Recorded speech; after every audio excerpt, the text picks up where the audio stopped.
Hello there, welcome to the latest edition of The Front Page. I am Lee Mottershead, and last week I was at Glorious Goodwood, where the world's best racehorse, a horse trained in Britain, also won in Britain. But it was a week in which insiders claimed that the sport of British flat racing is in crisis, and that seems like a decent place to start.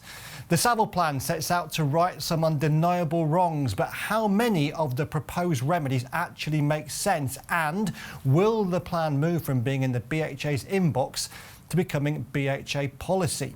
Wicheard was far from the only significant winner at Glorious Goodwood. The Magnolia Cup won't feature anywhere in any form book, but it was a famous victory for Ashleigh Wicheard, who prior to the race had led a groundbreaking taking of the knee. What does that moment, that race and that week tell us about diversity in British racing? And what about someone who wasn't even taking part at Glorious Goodwood? It's 7 years now since trainer Joe Tuite trained Litigant to win the E-Ball, but on Saturday he announced he will be retiring from training, citing the finances of the sport as a key reason behind his decision. More evidence there for the Savill Group and the sport to think hard about.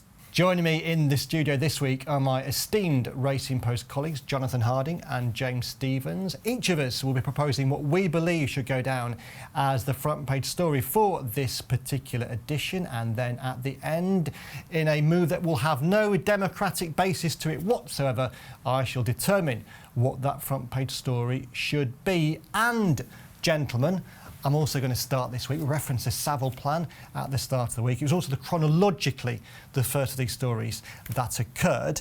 And it's a story that actually goes back more than a year, because I remember writing in a column back in March or April last year about these movements that Peter Savill was engineering with key figures in the sport to try and set out a new radical restructuring of British racing. At that point we thought it was called pro racing. It's actually more like Premier Racing. Now, I've not seen this document that was sent to the BHA on Monday, but Peter Savill spoke to our colleague Bill Barber last week on Wednesday, and we've spoken to people who have been connected to this Savill group. And what Peter says is it seeks to tackle what he perceives to be the three of the big issues in British flat racing primarily at the moment. He talks about them being insufficient prize money, inadequate field sizes and an equine talent drain to other racing jurisdictions. So he lays out what he believes the problems are, but he also puts forward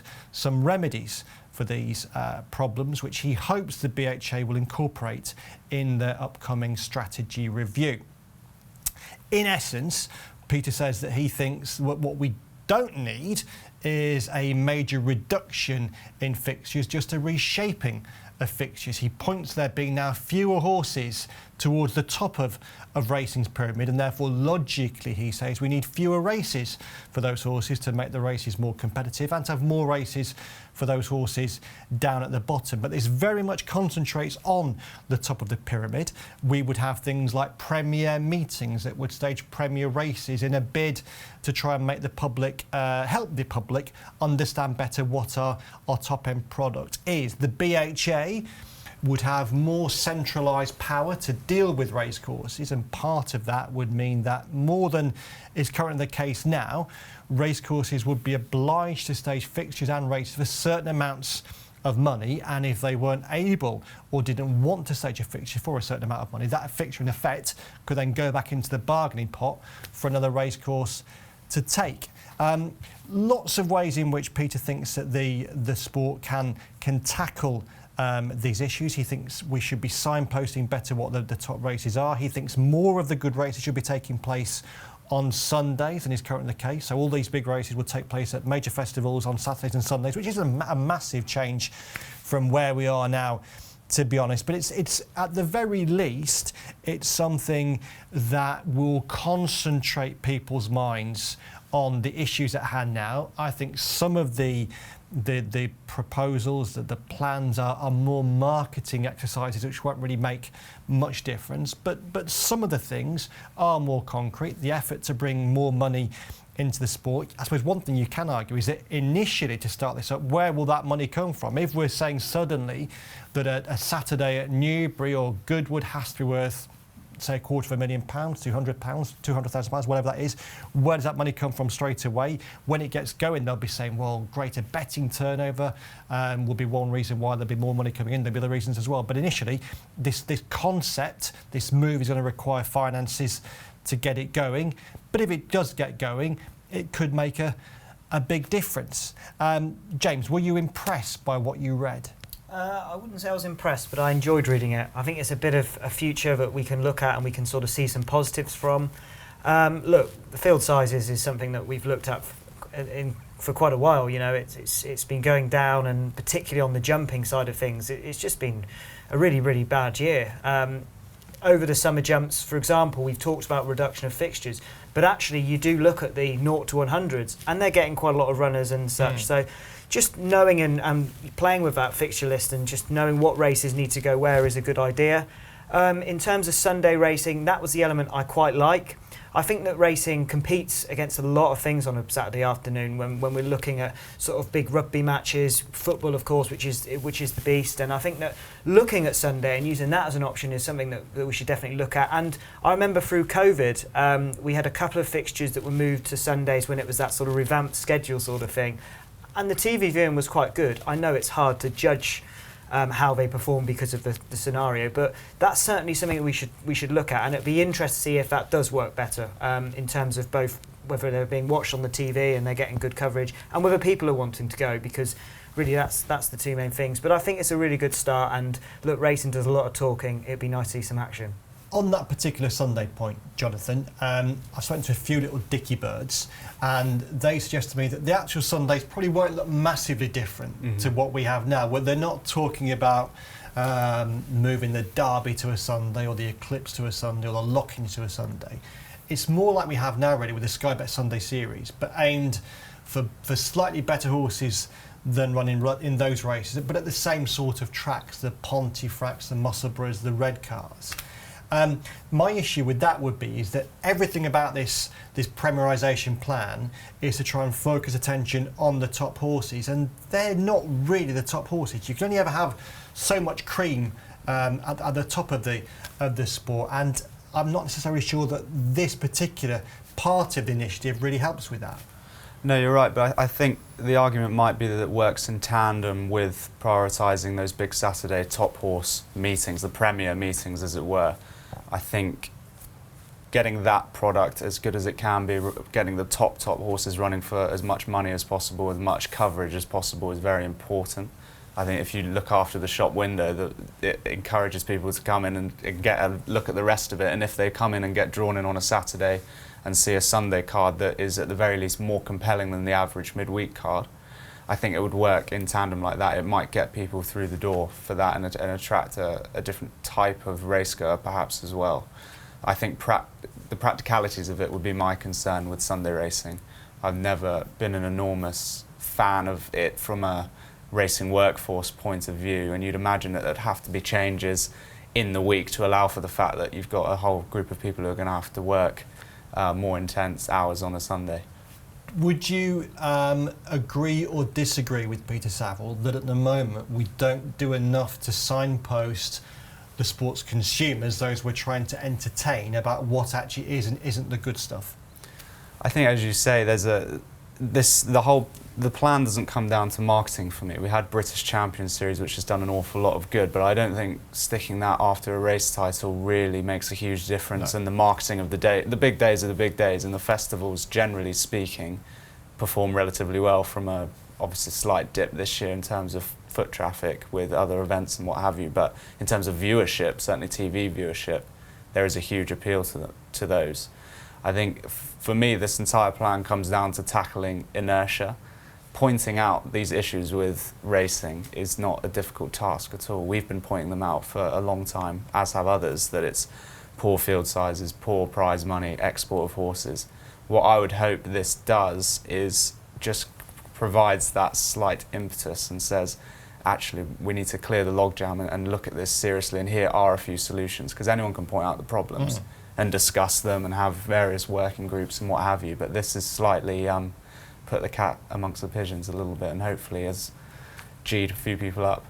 James, Peter Savill is unashamedly saying that he's concentrating on the top of the sport with this plan, and there's logic in that most people who become interested in any sport do so because they're watching the best stuff. People will become fascinated now by women's football as a result of what happened at Wembley yesterday. But clearly horse racing is a pyramid, and I suppose people who work within the grassroots will be encouraged by the idea that there will be more opportunities for them if this plan is enacted. But equally, there's absolutely no guarantee that there will be more money for those races if we're focusing the money towards the top of the sport. Is what you've read positive or worrying for those who do compete in those low-grade races and have the worst horses? Yeah, I think that we'll have to see what it actually looks like and what the balances are going to be like. There's a lot of pressure on it at the minute already. You're competing for not a lot of money, and as we'll probably talk later, making it pay is very difficult if you've only got a small amount of horses. So that is something I would be concerned about. But whether there's more opportunities, is that perhaps stretching a problem even more? Because we talk about the field sizes and we talk about that. We need to be careful that we're not overstretching it still. The idea of losing fixtures was sort of dismissed there. I still think we've probably got too many, and we know how the 300 fixtures went down the other month. So I'd be a little bit wary about that. We want to keep everything competitive, even though it is low-grade racing, it still has a turnover, it still has a job, it still gets people through the door. So although we should quite rightly really sell the good product we've got, that low-grade racing has a purpose, and I think we still need to give it a fair bit of attention it deserves, and a lot of people make a living from it.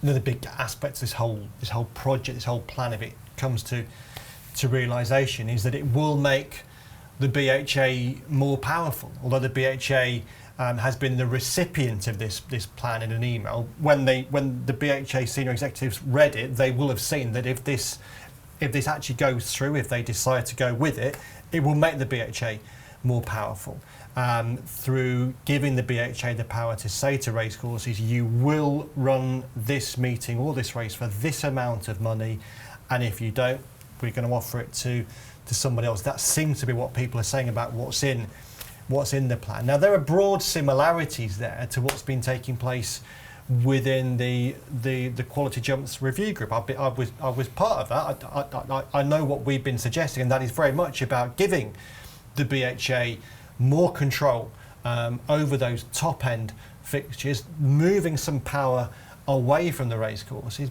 But obviously, for that to happen, racecourses have to agree to that in the first place. Would you be confident that racecourses will see the bigger picture and go along with that? I think they would. I think they would see the bigger picture. Do you? Yeah, I do. I think in terms of, certainly with some of the racecourses that have lent their support to this plan already. Yeah. The bigger courses. Yeah. The thing is, the problem with talking about racecourses incorporated is because is problematic because they have different models. So Goodwood's model is very different to a track that runs a lot of racing and is after media rights and what have you. Goodwood will derive most of its income from race goers and things like that, as opposed to volume of races. So I think certainly it's going to be in everyone's interest that they sort of support a plan that differentiates and allows the top ones to have what they require, and also has aspiration in it, whereby if you're a course that aspires to have those ITV meetings, runs the course in a certain way, I can see a situation where they think, okay, well, if somebody slips, we can take on that fixture. We're prepared to do that. I think it has aspiration built into it, and for that reason, I could see racecourses being on board. It would be the smaller ones I'd be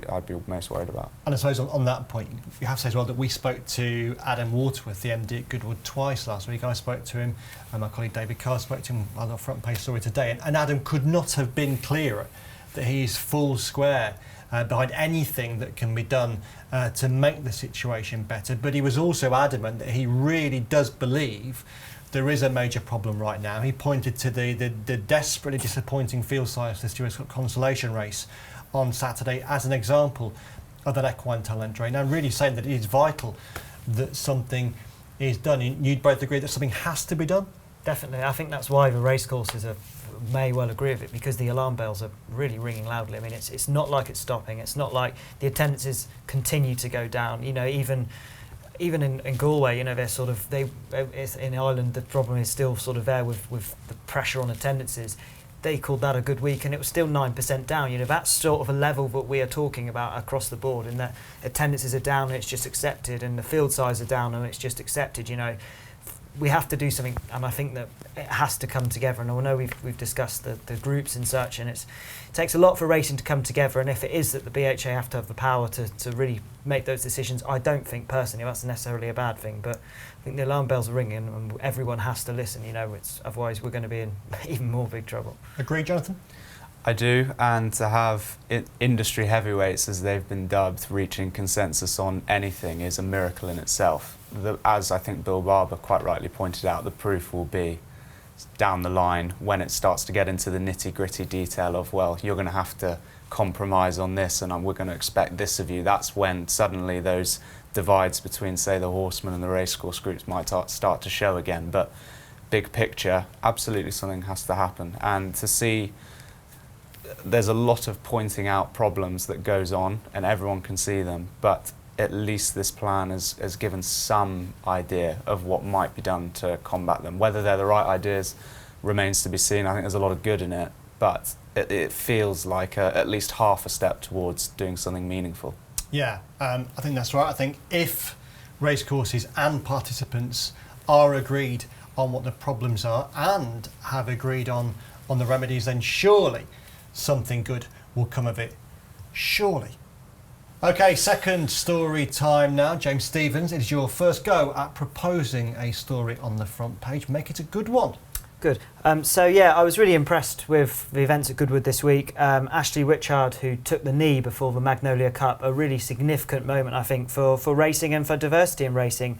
Obviously, it's the first significant moment that someone's sort of taken a knee since George Floyd in 2020. Racing has been a little bit slow, I suppose, to follow the same sort of likes of the football and the like, but it was a really, really good moment, I think, for racing. And there's a video with World Horse Racing where you can see Ashleigh has got the other jockeys around her. They're in a huddle and she says, I'm going to take the knee. And you could see the other jockeys, they're quite moved by it. And then when it happened, the video of it felt like a big moment. And then she went and won the race. I mean, you sometimes forget that she won the race. But yeah, an amazing story.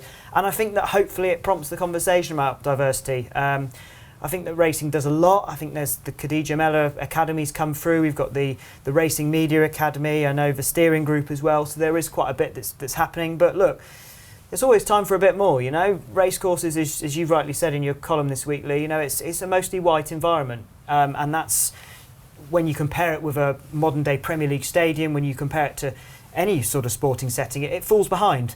And it's up to racing to work out, okay, why is that? And what can we do? I mean, I personally think that with the likes of the Academy and the like, what's going to happen with them is it's just going to take time for youngsters who are going to see what's going on and going to see more names and going to see Rachel Blackmore and what she's done, how inspiring. And it will take a few years for them to come through the ranks, and eventually and hopefully we'll get a bit more. But on the racecourses, let's see our racecourses go out into communities. I've written here that Leicester in 2021 was the most diverse city in the UK.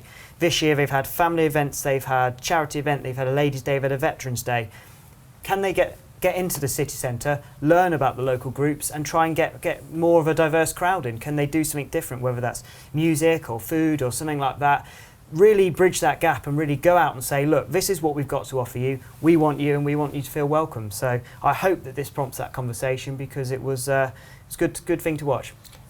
Good track to reference, Leicester. I remember quite a few years ago now going to Leicester and doing a day there, trying to see how this great multicultural city was represented in that sense on the racecourse. And it wasn't represented at all. It was an extremely white environment. And I remember speaking to people on the walk back from Leicester Racecourse into the city centre towards the station, asking them about it. And again, there was no real obvious reason there why they weren't going racing, but they weren't going racing. And you referenced Goodwood last week and the demographic makeup of the racecourse, and it was something that I wrote about in my piece on Thursday, and it was a very white environment. If you looked at any of the crowd photos at Goodwood, they would have been almost entirely white people that you saw in those pictures. And that's not to single out Goodwood for criticism. There is no way that Goodwood would want it to be like that. it just was like that, and that would have been reflected on many other racecourses around the country. To an extent, Goodwood is maybe a reflection of the area where it exists as well, and maybe that was a factor too. But no racecourse would want it to be like that. And I think there are two big reasons why we shouldn't want, well, there are three big reasons why we shouldn't want it to be like that. The obvious one is the moral, the ethical reason. Nobody would want a sport to look like that in the grandstands. But I think there are two big commercial reasons as well. For us, one, as outlined in the column, there's a great section of our community that we aren't getting to. And those are people that could be race goers, they could be punters, they could be sponsors, they could be breeders, they could be jockeys, they could be racing media, because we know that our own sector of the media and our sector of horse racing is not reflective of wider society. But second as well, I think that if you were a potential sponsor in horse racing and you looked at some of the pictures that we saw in photographs and on the television last week on ITV and Racing TV, you would have seen largely white people watching the sport as the sport's customer group, and you would be saying, is that reflective of the market that I'm trying to get to? If you want to get to every corner of society with your product, then those pictures at Goodwood last week would not have suggested that that was the right place to go. They would not have suggested that this sport is the right place to go. So hopefully there is recognition, Jonathan, that there is something that we should be doing here. Hopefully what Ashleigh was saying at Goodwood last week will be a kickstart for that, a further kickstart, because as James was saying, we've already got the steering group, which I'm part of, which we do our best to try and promote diversity. We've got the Riding a Dream Academy, started by Khadija Mellor and Ollie Bell, that's doing great work. We've got Josh Apiafi's Racing Media Academy. The sport is making efforts now. You are always going to get those people who respond to pictures on Twitter of this by saying, oh, woke, woke, woke. This is not what I want, this is not my sport, leave it alone. But do you sense the sport is moving in the right direction? I do, and you've touched on it there. There are barriers to that as well. There are barriers to progress. You're going to have people who scoff and say pointing these things out is virtue signalling, it's woke, it's this, that and the other. You can't force people to engage with the sport. I don't quite understand whether it's a hangover from it being a mostly country pursuit way back when or what it is, but ultimately racing is a long way behind where it ought to be when it comes to diversity. I think it is taking important steps. They might only be baby steps if you're being a little bit cynical, but it is taking steps, doing something with the Riding a Dream Academy, and that's sort of created a pathway for all those wonderful equestrian academies in urban areas and given them a route into the sport. But like I say, we're a long way off having started from a standstill compared to other sports. And for me, the work will only really be done when we start seeing people from more diverse backgrounds in positions of power and taking that step to actually running the sport. When we have race courses that has a more representative sort of feel to it, it's difficult. But I think the conversation is ongoing, it can't be allowed to stop, and what happened at Goodwood has just brought it back into sharp focus. James, the bravery as well of Ashleigh and the other riders who took part in that moment before the race, because they would have known that they would be exposed to an extent. They would be in the full glare of the media spotlight. They would have known what some people would say about what they were doing. But they still did it. Yeah, that's incredible, isn't it? Yeah, and as you say, they were watching, and they would have had lots of, charities that they would have been sort of working for and supporting. So they had probably all of that in mind. A lot of eyes on them and a lot of attention. It's their big moment. They're riding for a charity. There's a lot of money. They're about to go out and ride in the race, which I imagine most of them hadn't done before. So there's a lot of pressure. So yeah, it was extremely brave, and I just think it was an incredible story and amazing that she won. It's the Magnolia Cup for a charity race has been extraordinary. The 2 years Khadija Mellor and now Ashleigh. I mean, what a story! And it's I just hope that message continues to keep that conversation open. And Jonathan, of course, in some ways it's not a radical thing to do. The Lionesses did it again before their final last night, and they were warmly applauded for doing so. In terms of what needs to happen Obviously, we need to make that sport look more diverse and be more diverse. In terms of the racial diversity aspect in particular, how do we do that? Well, that's a good question, and I think a good start has been made. I think through the visibility. And visibility is absolutely, you know, there's people who can probably speak about this from their own experience better than me, of course. But seeing somebody from a similar background to you taking the knee, seeing somebody from a similar background to you on television, going to the racecourse and seeing more people who have who you can relate to, who you can kind of connect with, that is only going to increase the sort of momentum in that direction. And like you say, it takes a minute to bed in. With the Riding a Dream Academy, you're going to get more and more people given that opportunity. With the Media Academy, more and more people. And you have to see it to then think, well, actually, yeah, this is for me. That doesn't mean you just sort of race courses and people in racing sit back and go, okay, well, we'll just wait a minute and eventually it'll slowly build. And they need to be proactive. And like you say, go out into a community, do something a little bit different. Maybe go to one of these urban equestrian academies and say, do you know what, you want to come for a day at the races? And I'm sure this has happened. We'll give you concessions, bring your family along, we'll have a family race there. You know, just, it doesn't take, it's about willing, and it doesn't take reinventing the wheel necessarily. Racing has something to offer. It's about how it then angles it towards people and goes, well, it is for you. Don't worry about what your perception is. Don't worry about what you might have read or might have seen on television. Actually, this is for you as well. Come and enjoy it, and then before you know it, it's hopefully something that we don't have to talk about anymore. I think that's absolutely right. And if you are watching this and you're thinking, what are these three soft, woke liberals talking about? Just remember that commercial argument that there is a great sector of the community that we're not getting, and British racing would benefit from bringing them into the sport. And if you look at those crowd pictures from Goodwood last week and believe that that is the best this sport can be, then you're surely wrong. And if Ashleigh Wicheard can have made it potentially better by what she did at Goodwood, then that has to be applauded. 2 stories down, 1 to go. The man presenting that third story is Jonathan Harding. Sir, the floor is yours.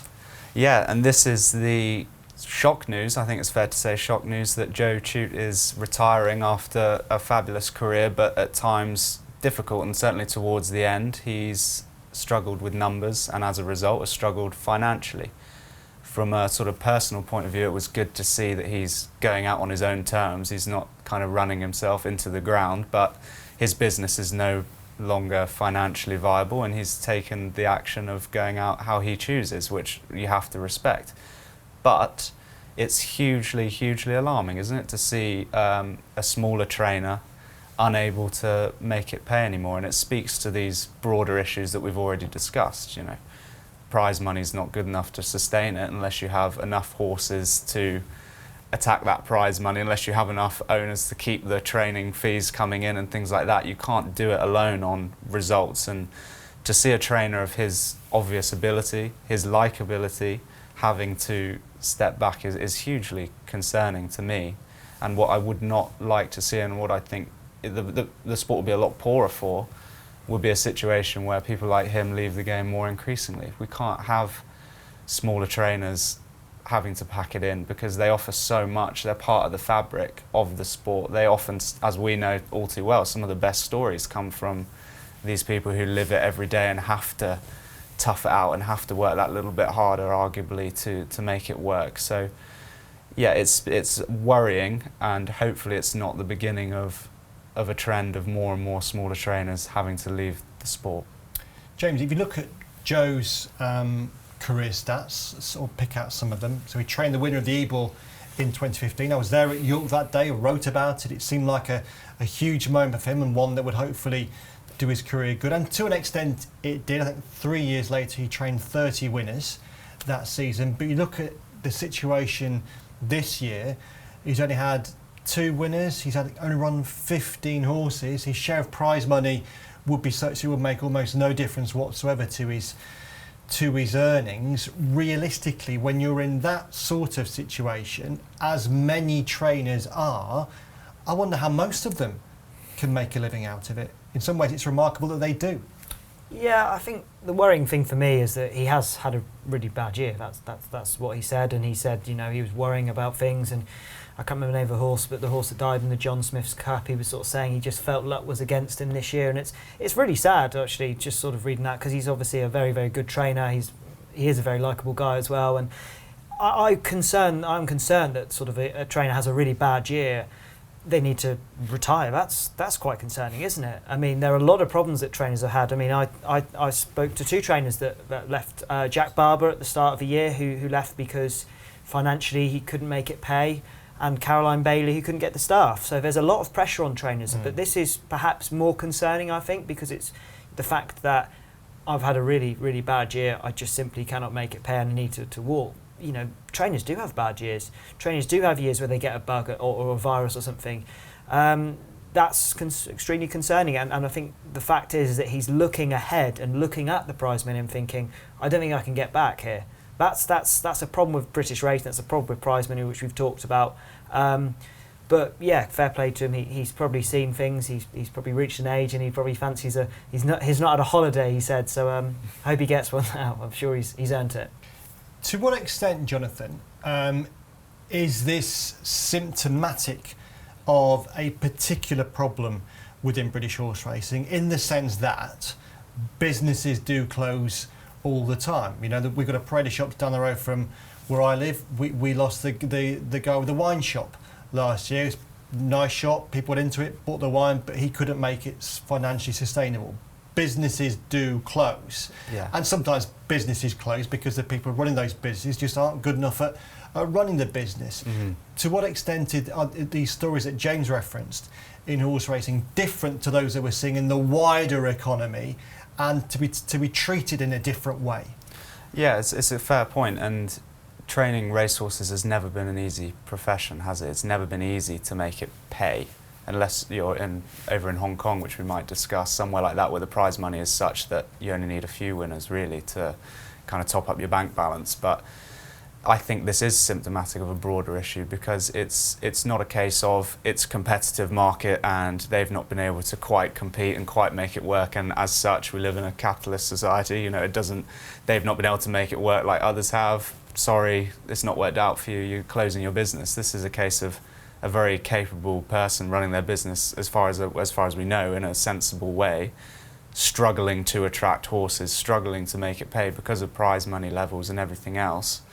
That is a broader issue. That says more about the landscape in which he's operating than necessarily the way his business has been run. And I think, I mean, I got absolutely hammered for saying, and it's a huge fear of mine, that too much power will be concentrated in too few hands, and the results this year have been sort of said the opposite to that, in that we've had various winners at Royal Ascot of varying sizes. I understand that small owners, small trainers can win on the big stages. That's why we love racing. But if this becomes a trend, if this happens more frequently, I would hate to see a situation where we have fewer and fewer yards, more horses, kind of super stables, because that would be to the sports, that would be a huge loss to the sport. And on that point in particular, and I think it's a very valid point, and Joe himself referenced the difficulties of doing what he's doing now with so few horses in his stable. Do we need to be increasingly looking at the rise of the pre-training yard? Because you look at some of the big stables now, I guess this is true on the flat and the jumps, and they have huge number of horses registered in training to them, but they also have somebody else's yard filled with horses that will join their yard whenever the right time comes, whenever a box becomes vacant. Maybe they've got the winter 2-year-olds who are waiting to come into that yard when the older horses have gone off to the sales. Is that something that we need to be increasingly concerned about, that these big yards will become bigger and bigger because of the pre-training setups, which in itself are bound to be taking horses away from other people? I think so. I think that the key thing here is that you've got a lot that will do dual purpose now. You know, you think about Willie Mullins, for example. I mean, he'll be heavily represented at Royal Ascot. He'll have a runner in the Cesarovic. He'll have runners quite frequently in Britain on the flat as well. So I think that's something that's particularly changed in the sort of landscape of how training is done. Yeah, of course it's a concern. I mean, I'm with Jonathan. I think we want that smaller trainer to have the opportunity. We want the horses to go there. And I think that the problem is that the way that we talk about horses being sold abroad, the idea of a smaller owner, any time a horse goes and wins. I mean, when Holloway's Boy won at Royal Ascot and 40-1, and you're thinking on debut, we're immediately thinking that as racing media, I wonder who's going to be sniffing, because that's the idea, that there's so much value, and that the smaller owners just know that they don't have to sell, but the money of selling will be greater than they will get for the return on 9 out of 10 cases. So, look, it's a concern, but I think if we look at this case, Joe's done well. He's had a great career. Look, he's had a difficult year, but trainers have difficult years, and I'm glad he's going out with his head held high. Yeah, definitely going out, Joe Tuite, with his head held high. Really successful career, loads of good wins, and we wish him all the best for the future.